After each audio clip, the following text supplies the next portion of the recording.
Hello बच्चों, स्वागत है आज के इस वीडियो में। आज का वीडियो अम्ल क्षार एवं लवण के बारे में पढ़ना है। ये वीडियो पूरा आज के इस वीडियो में समाप्त हो जाएगा और उससे पहले आप लोग वीडियो को स्किप मत करिए और टॉपिक बाय टॉपिक जो है पढ़ते चलिए और साथ में नोट्स भी बनाते रहिए। तो आज के इस वीडियो में व्यंजक चूर्ण के बारे में पढ़ना है। किसके बारे में? व्यंजक चूर्ण के बारे में। तो जो व्यंजक चूर्ण होता है, व्यंजक चूर्ण का सूत्र होता है CaOCl2 होता है। क्या होता है? CaOCl2 होता है और इसको कैल्शियम ऑक्सीक्लोराइड के नाम से भी जाना जाता है। मतलब इसका जो रासायनिक नाम होता है, रासायनिक नाम क्या होता है? Calcium oxychloride. क्या होता है? Calcium oxychloride. ऑक्सीक्लोराइड।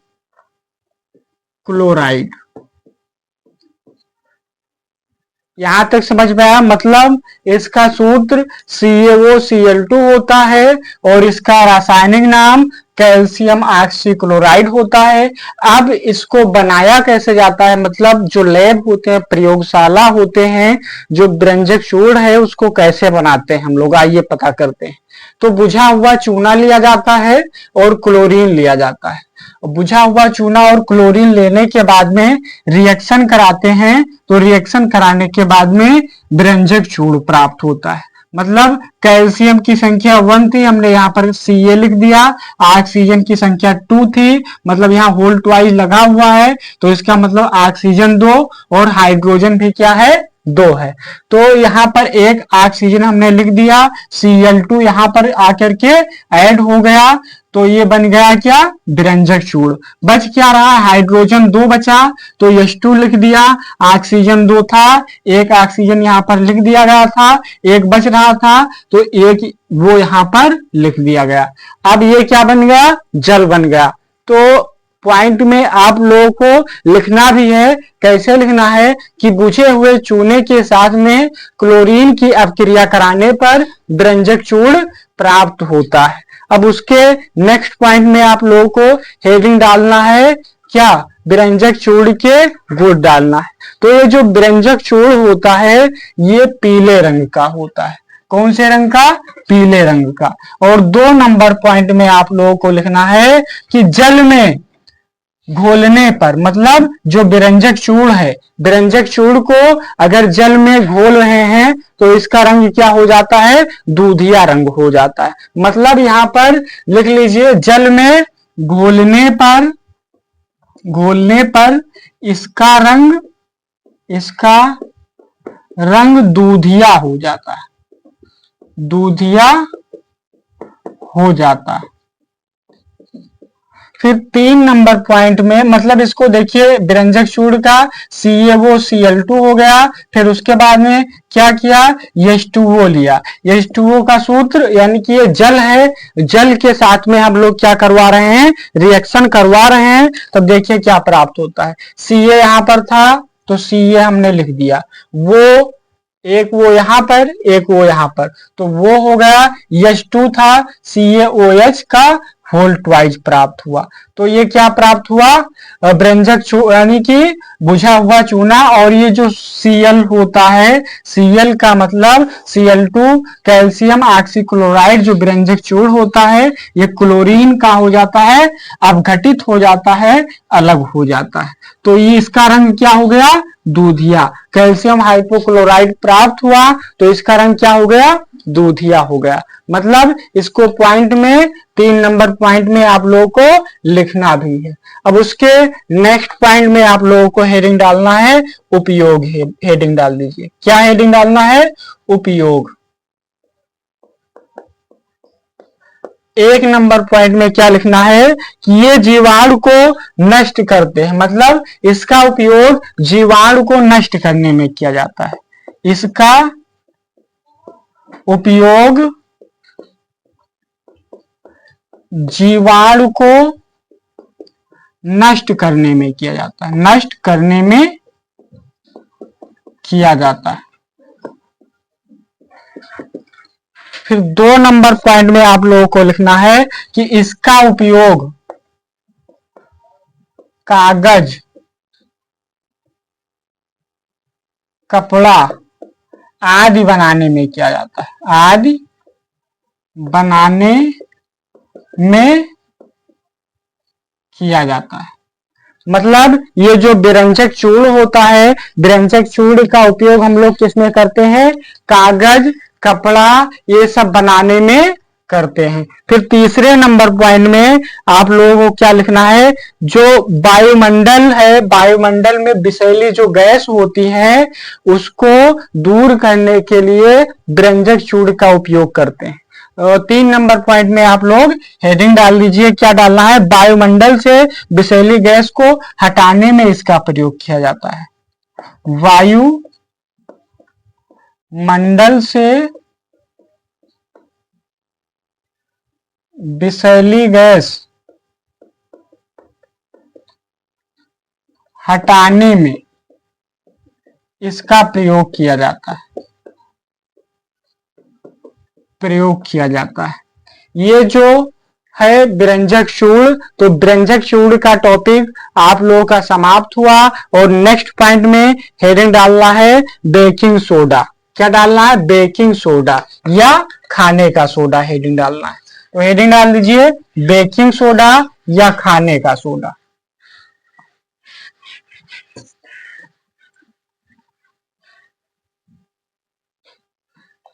क्या लिखना है? बेकिंग सोडा या खाने का सोडा। मतलब इसको बेकिंग सोडा भी कहते हैं और इसको क्या कहते हैं? खाने का सोडा भी कहा जाता है। इसका सूत्र होता है NaHCO3 और रासायनिक नाम इसका क्या होता है? सोडियम बाइकार्बोनेट होता है। क्या होता है? Sodium bicarbonate. बेकिंग सोडा का रासायनिक नाम क्या? सोडियम बाइकार्बोनेट होता है। फिर उसके नेक्स्ट पॉइंट में आप लोगों को क्या पढ़ना है? बेकिंग सोडा जो होता है, बेकिंग सोडा को प्राप्त कैसे करते हैं? तो क्या किया जाता है? NaCl मतलब सोडियम क्लोराइड, फिर प्लस NH3 फिर प्लस CO2 फिर प्लस H2O। क्या लेते हैं? H2O कि हम लोग क्या करवाएं? अपक्रिया करवाते हैं, तब क्या प्राप्त होता है? ये जो है बेकिंग सोडा प्राप्त होता है। यहाँ पर Na हो गया, Na की संख्या 1 और H निकल करके यहाँ पर आ गया तो H हो गया और यहाँ पर C1 है तो C लिख दिया हमने और एक वो उठ करके इसके पास आ गया तो CO3। दो वो ऑक्सीजन की संख्या 2 थी, एक ये ऐड हुआ तो क्या प्राप्त हो गया? CO3। तो इसका सूत्र के नाम क्या होता है? Baking soda. क्या नाम होता है? Baking soda. इसको और किस नाम से जाना जाता है? खाने के सोडा और इसको सोडियम बाइकार्बोनेट भी कहते हैं। इसका जो है रासायनिक नाम होता है। अब देखिए ये क्या प्राप्त हुआ? Baking soda. अब बच क्या रहा है? हाइड्रोजन की संख्या यहाँ पर कितना? 4 था और यहाँ पर 2 बच गया था, एक यूज हो गया था तो यहाँ पर प्लस कर दें, H4 कर दिया हमने। क्या किया? H4 और उसके बाद में और क्या बच रहा है? इसमें N भी बच रहा है तो NH4 प्राप्त हुआ। तो इसको हम लोग क्या कहते हैं? NH4 ये जो है प्राप्त हो गया। और 2 नंबर पॉइंट में आप लोगों को कैसे लिखना है? मतलब सोडियम कार्बोनेट लेते हैं तो Na2CO3 लिया गया और इसकी अपक्रिया हम लोग किसके साथ करवाते हैं? H2O फिर प्लस CO2 के साथ में करवाते हैं। तब जा करके क्या प्राप्त होता है? Baking soda NaHCO3। मतलब Na की संख्या 2 थी, 2 हमने लिख दिया, हाइड्रोजन का संख्या 2 यहाँ पर था और ये आगे 2 लगा हुआ है, इसका मतलब हाइड्रोजन भी क्या हो गया 2। कार्बन एक यहाँ पर और एक यहाँ पर, 2 कार्बन हुए, आगे 2 लगा हुआ है, कार्बन की संख्या 2 हो गया। ऑक्सीजन 2 यहाँ पर और एक 3 हुआ और 3 3 6, तो वो 3 लिख दिया, 3 दूनी 6 प्राप्त हुआ। तो मतलब इसको 1 नंबर पॉइंट में लिखना है, sodium chloride, ammonia, carbon dioxide, जल की अपक्रिया कराने पर बेकिंग सोडा प्राप्त होता है। और तीसरे नंबर पॉइंट में लिखना है कि सोडियम कार्बोनेट की अपक्रिया जल और कार्बन डाइऑक्साइड के साथ कराने पर क्या प्राप्त होता है, बेकिंग सोडा प्राप्त होता है। फिर उसके पॉइंट में नेक्स्ट पॉइंट में आप लोगों को डालना है बेकिंग सोडा के गुण। क्या डालना है, गुड़ डालना है हेडिंग। तो ये गुड़ जो है, गुड़ में क्या लिखना है, ये सफेद रंग के होते हैं, मतलब जो बेकिंग सोडा होता है ये कौन से रंग का होता है, सफेद रंग का। 1 नंबर पॉइंट हुआ। और 2 नंबर में ये जल में क्या होते हैं, अल्प विलेय होते हैं, जल में अल्प विलेय होते हैं। मतलब जो जल है, अगर बेकिंग सोडा को जल में हम लोग डाल रहे हैं तो जल में बहुत कम ही मात्रा में घुलता है। तो 2 नंबर पॉइंट हुआ। और तीसरे नंबर पॉइंट में आप लोगों को डालना है अम्ल से क्रिया करके ये क्या करता है, कार्बन डाइऑक्साइड गैस देता है। मतलब जो बेकिंग सोडा है NaHCO3 और इसकी अपक्रिया हम लोग क्या किससे करवाएं, अम्ल से, HCl से। तो करवाएंगे तो नमक प्राप्त होगा, Na था और Cl आकर के यहां पर प्राप्त हुआ, तो ये क्या हो गया, NaCl हो गया। अब क्या बच रहा है, प्लस लगा दिया, H की संख्या कितनी थी 2, तो H2 हो गया। और उसके बाद में यहां पर वो 3 दिया हुआ है, H2 वो हो गया और CO2 यहां पर बच गया, तो प्लस CO2 हो गया। मतलब तीसरे नंबर पॉइंट में आप लोगों को लिखना है कि बेकिंग सोडा की अपक्रिया अम्ल है। अम्ल का परिभाषा हमने बताया था कि जो जलीय विलयन में H+ आयन देता है उसे अम्ल कहते हैं। अगर बेकिंग सोडा की अपक्रिया अम्ल के साथ में करवाते हैं तो क्या प्राप्त होता है, नमक और कार्बन डाइऑक्साइड और जल प्राप्त होता है। फिर उसके बाद में नेक्स्ट पॉइंट में आप लोगों को हेडिंग डाल देना है क्या, उपयोग। मतलब जो बेकिंग सोडा है, बेकिंग सोडा के उपयोग के बारे में अब पढ़ना है। इसका जो है उपयोग किसमें किसमें किया जाता है, बेकिंग सोडा का उपयोग। 1 नंबर पॉइंट में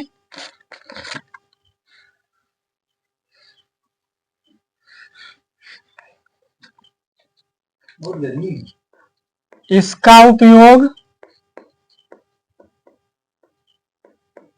खाने का सोडा बनाने में किया जाता है, खाने का सोडा बनाने में किया जाता है।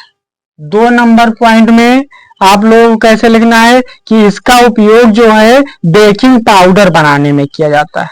किसमें, इसका उपयोग बेकिंग पाउडर बनाने में किया जाता है, बनाने में किया जाता है।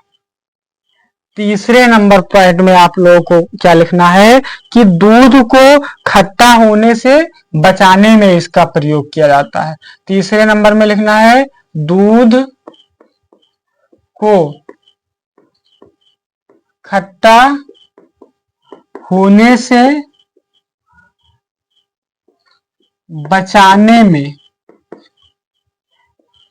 बेकिंग सोडा का उपयोग किया जाता है, बेकिंग सोडा का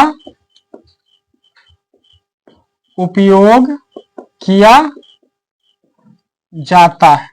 ये 3 नंबर पॉइंट समझ में आया। आप लोगों को नोट्स भी बनाना है। मतलब इसका उपयोग खाने के सोडा में किया जाता है, मतलब इसमें किया जाता है। और 2 नंबर पॉइंट में इसका उपयोग बेकिंग पाउडर बनाने में किया जाता है। तीसरे में दूध को खट्टा होने से बचाने के लिए बेकिंग सोडा का उपयोग किया जाता है। फिर नेक्स्ट पॉइंट में आप लोगों को हेडिंग डालना है क्या, plaster of Paris.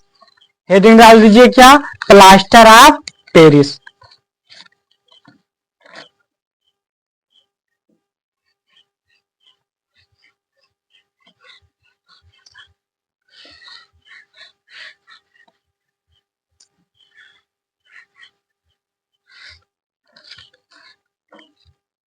Plaster of Paris Dhawan soda कर दीजिए। क्या हेडिंग डालना है, धावन सोडा। तो ये जो धावन सोडा है, धावन सोडा का सूत्र जो होता है Na2CO3 इंटू 10H2 वो होता है। क्या होता है, Na2CO3 इंटू 10H2 वो होता है। किसका सूत्र होता है, धावन सोडा का सूत्र होता है। और इसका जो रासायनिक नाम है सोडियम कार्बोनेट डेकाहाइड्रेट होता है। क्या होता है, सोडियम कार्बोनेट डेकाहाइड्रेट किसका सूत्र होता है, रासायनिक नाम है किसका, धावन सोडा का। तो जो धावन सोडा है इसका रासायनिक नाम क्या होता है, सोडियम कार्बोनेट और डेकाहाइड्रेट होता है। फिर उसके बाद में अब हम लोगों को पढ़ना है जो धावन सोडा है इसको हम लोग बनाते कैसे हैं, लैब में कैसे इसको बनाया जाता है उसके बारे में पढ़ना है। तो नेक्स्ट पॉइंट में आप लोगों को क्या करना है, ये सोडियम कार्बोनेट हुआ क्या, Na2CO3, फिर प्लस जल के साथ में इसकी अपक्रिया कराते हैं। किसके साथ में, जल के साथ अपक्रिया कराते हैं तो क्या प्राप्त होता है, धावन सोडा प्राप्त होता है। यहां पर लिख दो Na2CO3 इंटू 10H2 वो।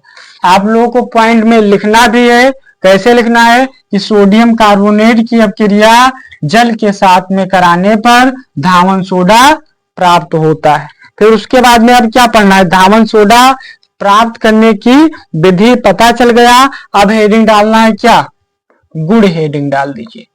क्या डालना है, गुड़। अब ये जो होता है 1 नंबर पॉइंट में लिखना है कि ये सफेद रंग के चूर्ण होते हैं। मतलब ये जो धावन सोडा है, धावन सोडा कौन से रंग का होता है, सफेद रंग का, और ये चूर्ण होता है। 2 नंबर पॉइंट में आप लोगों को डालना है, जल में घोलने पर अगर धावन सोडा है इसको जल में घोला जाता है तो क्या होता है, ऊष्मा उत्पन्न होती है। क्या उत्पन्न होती है, ऊष्मा उत्पन्न होती है। धावन सोडा को अगर जल में घोलते हैं तो क्या उत्पन्न होगा, ऊष्मा उत्पन्न होती है। फिर उसके बाद में तीसरे नंबर पॉइंट में लिखना है, क्या लिखना है कि जल के 10 अणु वायु में रखने पर निकल जाते हैं। लिख देना, जल के 10 अणु वायुमंडल में रखने पर क्या हो जाते हैं, निकल जाते हैं। ये पॉइंट हुआ। आप लोग जो है नोट्स साथ में बनाते रहिए और जो वीडियो को स्किप मत कीजिए। फिर नेक्स्ट पॉइंट में आप लोगों को क्या हेडिंग डालना है, उपयोग डाल दीजिए। क्या हेडिंग डालना है, उपयोग। यहां पर डालना है उपयोग। और 1 नंबर पॉइंट में लिखना है ये जो धावन सोडा है, धावन सोडा का उपयोग कांच व साबुन बनाने में किया जाता है। किसमें, कांच व साबुन बनाने में।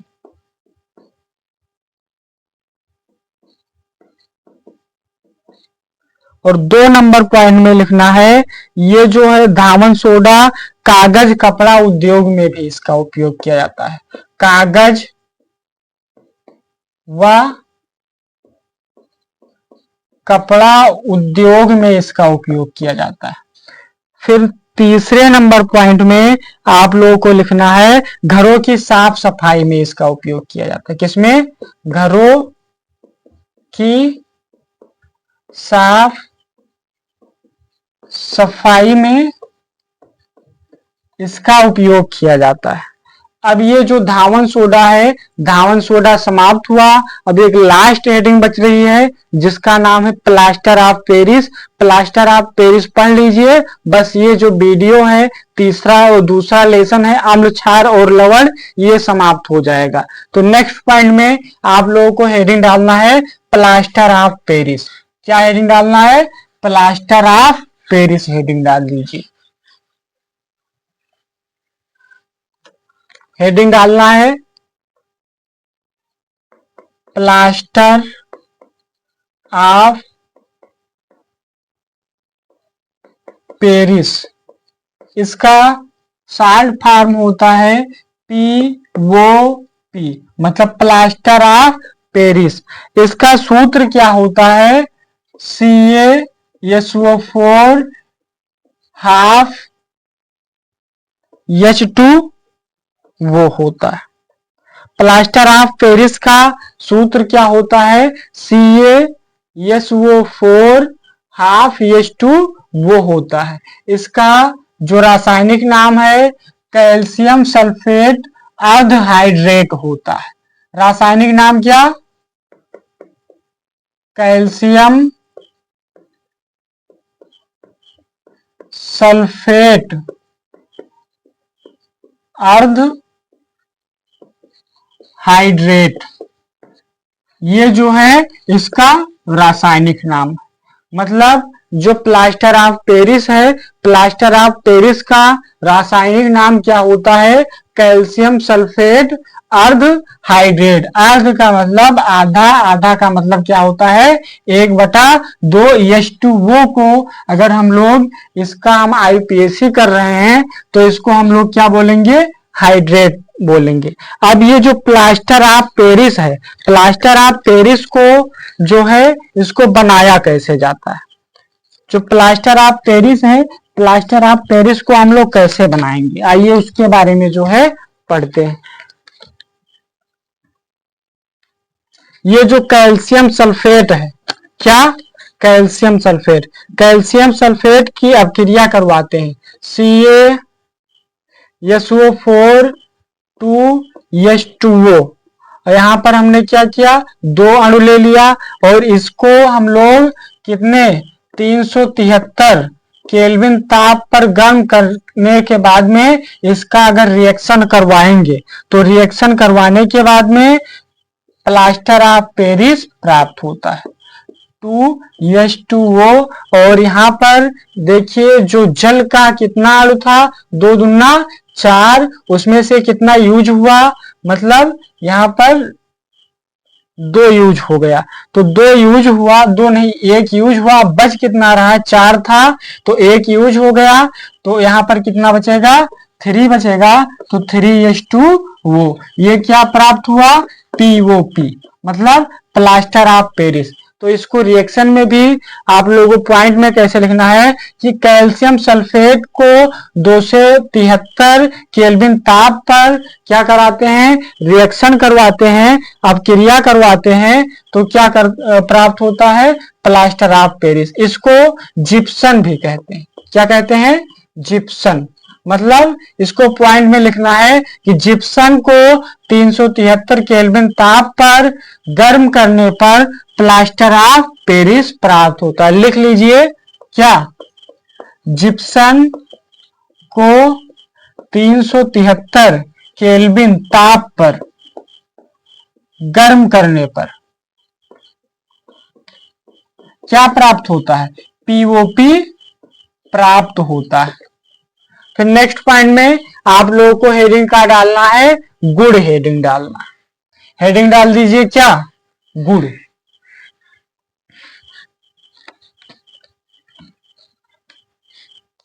एक नंबर पॉइंट में ये कौन से रंग के होते हैं? सफेद रंग के होते हैं। जो प्लास्टर ऑफ पेरिस है, प्लास्टर ऑफ पेरिस सफेद रंग का होता है और ये जो होते हैं जल के साथ अपक्रिया करते हैं तो क्या प्राप्त होता है? जिप्सम प्राप्त होता है। जल के साथ अपक्रिया कराने पर क्या प्राप्त होता है? जिप्सम प्राप्त होता है। फिर नेक्स्ट पॉइंट में आप लोगों को क्या डालना है? उपयोग। उपयोग में क्या पढ़ना है? जो प्लास्टर ऑफ पेरिस है, आजकल जो है दीवालों में पीओपी जिसे कहते हैं लगाई जाती है, वही क्या होता है? Plaster of Paris. जो हड्डियां जब टूट जाती हैं, जब प्लास्टर बांधा जाता है तो प्लास्टर किसका होता है? प्लास्टर ऑफ पेरिस का ही होता है। खिलौने बनाने में इसका उपयोग किया जाता है। जो मिट्टी के खिलौने होते हैं उसको बनाने में भी किसका प्रयोग किया जाता है? प्लास्टर ऑफ पेरिस का। तो 1 नंबर पॉइंट में आप लोग लिख दीजिए कि चाक बनाने में इसका उपयोग किया जाता है। किसको? चाक बनाने में। और 2 नंबर पॉइंट में आपको लिखना है खिलौना बनाने में।